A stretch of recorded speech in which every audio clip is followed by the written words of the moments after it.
are you going to work on today? What's your goal? Ride fast. How many laps do you normally use to warm up? One. One, and he's ready to go. I feel like today's gonna be a pretty good riding day for me. Yeah.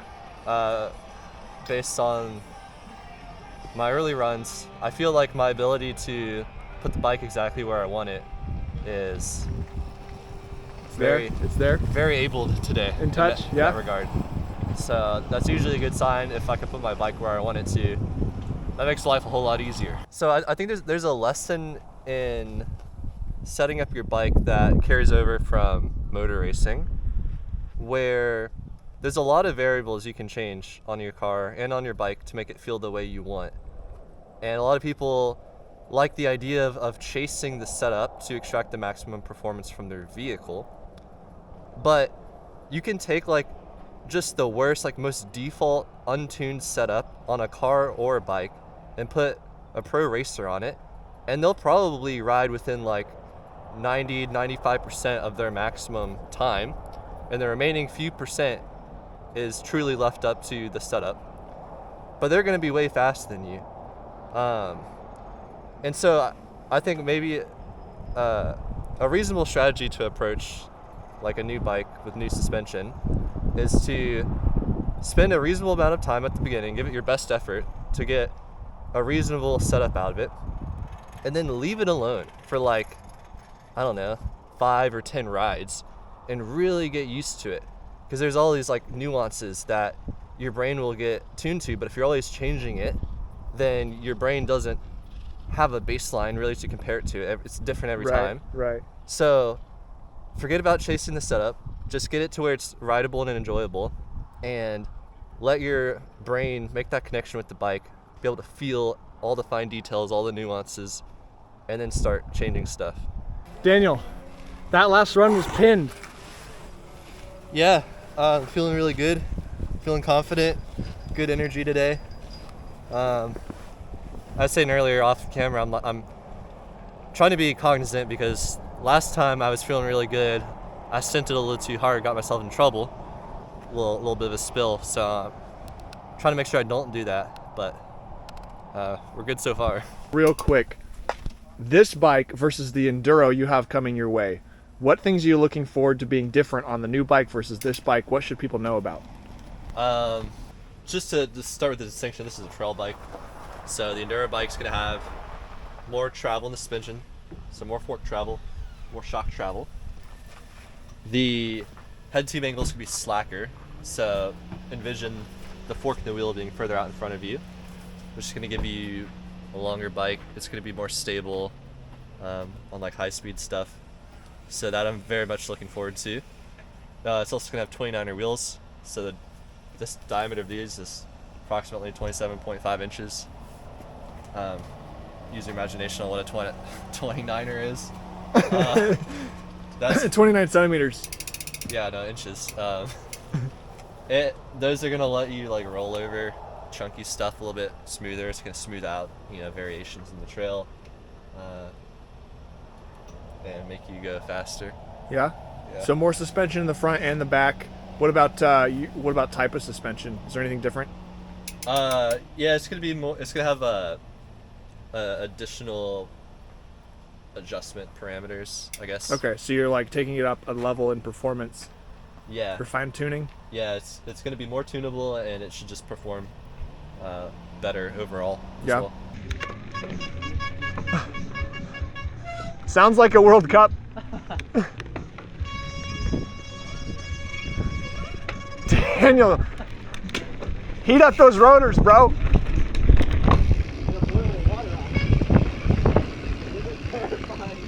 Yeah!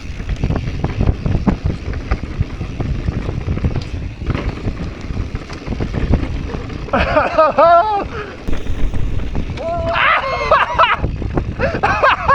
my God. Woohoo! All right, watch out for these. Yeah.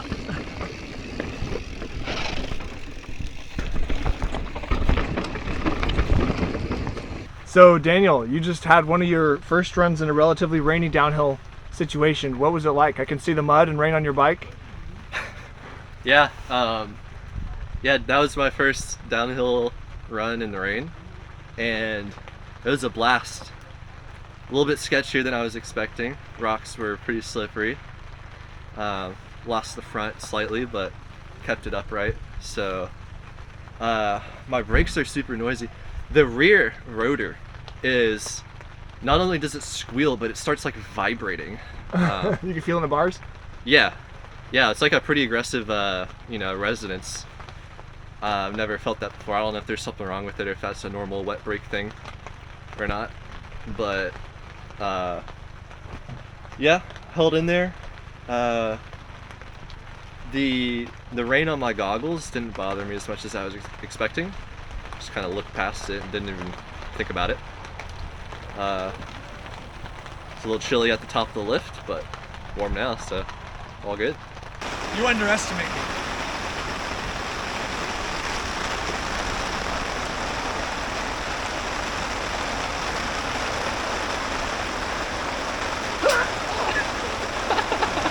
They painted it. It's got to be safe. If it's not, you'll have it on video. And let you cross the bro. Look at it shake. Oh my god, bruh. Think you could jump from one to the other? Absolutely not. There's no way, dude. What? It looks just barely achievable. Throw upward. Nice. There we go. Oh. Oh.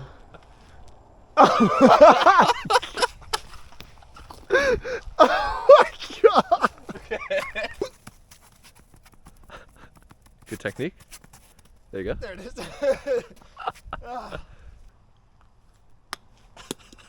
Okay.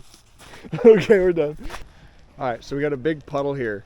How do you think we're gonna cross the puddle Right through without our shoes getting wet? Are there enough rocks? Are there any rocks we could stack up around here? That's a nice rock. Hi. Oh god, Daniel, don't break your ass.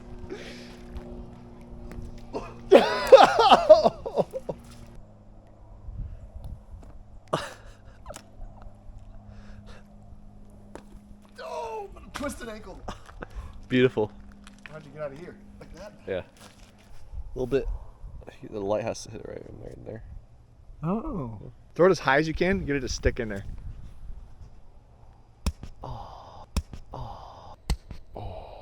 So Daniel, it has come to our attention that you are going to be racing Cat 2, your first downhill race coming up here, and you're going to be on a new bike. What is going to be your strategy to get in the right headspace and to be as confident as you can be? Get those like jitters out of the way, like first race, whatever happens as a result of that is the result. I'll take it. That's true. Are you going to change, now that you know you're racing, are you going to change how you practice? What trails? Not. No. Very good, very good. Keep it low key.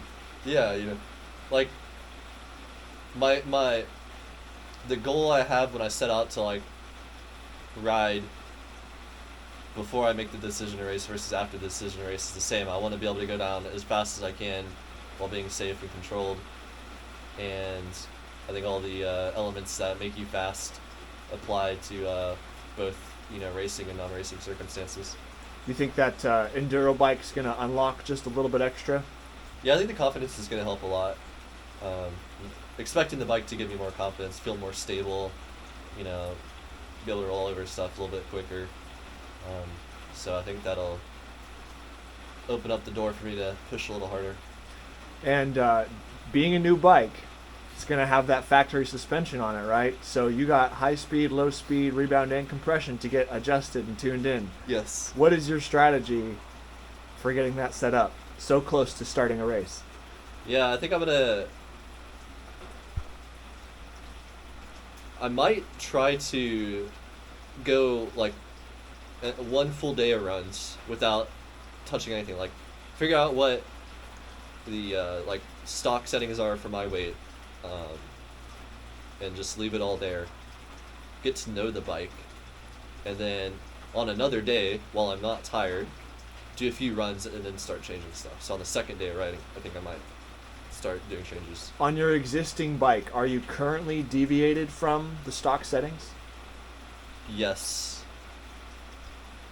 Do you know in what direction? Faster rebound or? I could find out. I definitely faster rebounds. Yeah, I can like reverse engineer it, like figure out what I would have put and then count the clicks. Do you think you, as like a percentage, when you set up on your enduro, are you going to start from true stock, or are you going to start biased towards your existing setup on your existing bike? I think I'll start true stock. It's just like it's, more travel. It's a different like tier of suspension, so I think it would be best to feel it out at true stock. So perhaps I've learned some bad habits, so to speak, with my current setup. So Bad habits in like what way? like maybe I'm like leaning on faster rebound more than necessary or something like that. Oh, okay. So So you're just going to keep it simple, work on the form and the technique, and get used to the bike, be consistent. Yep. Are there any particular components on your bike you're excited about, like with the tire or like? Yeah, actually the tires. I think it's going to be an Assegai in the front and then a DHR in the back. 2 different tires? I thought you liked riding the same. Or you not spec it that way? It was not an option to have the same. Okay. I do like a square setup, but yeah, actually, the tires I have now are not. They're like trail tires. They're not optimal for downhill. Okay. So having a little extra knob would be very appreciated. Yeah. What would be the first, from the bike you've got, what would be the first upgrade you would make to it to be able to squeeze more performance out of it on the enduro? Wow, that was a gunshot. Pow pow. Well, there's deer out there somewhere. I don't know. Is it? I think it's opening weekend. Maybe next weekend's opening for rifle. Well, So you asked me what would I like replace first? yeah, of all of the tech you know about, like whether it's the mass damper or the in like the tire inserts or like any kinds of things, like what would be the first thing you'd want to add to the bike to give you an extra edge? Yeah, I think actually tire inserts would be really the only thing I would think about changing immediately. Maybe like at some point like carbon wheels too, just because I'm a whore. You have carbon wheels on the current bike? Yeah. Can the carbon wheels transfer over? Or do you know if the axles are the same? At least I don't know. Maybe the rear, because I think it's boost should be compatible, but that would convert my full 29er into a mullet, which the frame supports, but it's not my goal right away. Oh, so you're coming out of the gate 29er front and back? Yep. Okay. Yeah. Which multiple cross country bikes that I raced on were 29ers, so I'm familiar with the general kinematics of larger wheels. But it'll be a bit of an adjustment right away, just getting refreshed with the feeling again. Sick.